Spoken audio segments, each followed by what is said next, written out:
দেখে মনে হয় খুব সাধারণ একটা টিনের ঘর, কিন্তু আড়ালেই লুকিয়ে চলছিল অভিনব কায়দায় তেল চুরি। বাংলাদেশ পেট্রোলিয়াম কর্পোরেশনের চট্টগ্রাম ঢাকার 241 কিলোমিটার পাইপলাইন ফুটো করে দীর্ঘদিন ধরে তেল চুরি করছিলেন এ ব্যক্তি।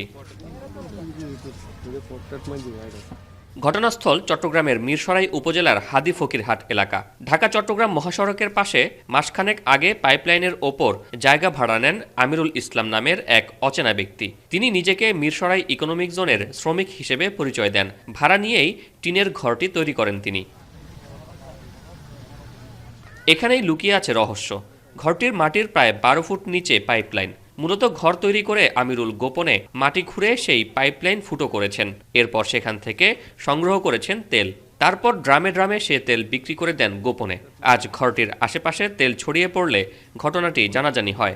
বিপুল তেল ছড়িয়ে পড়ায় স্থানীয়রা সেই তেল সংগ্রহ শুরু করেন ড্রামে ড্রামে। খবর পেয়ে প্রশাসন এসে এ রহস্য উদ্ঘাটন করেন। খবর পেয়ে ঘটনাস্থলে আসে ফায়ার সার্ভিস, প্রশাসন ও বিপিসির কর্মকর্তারা।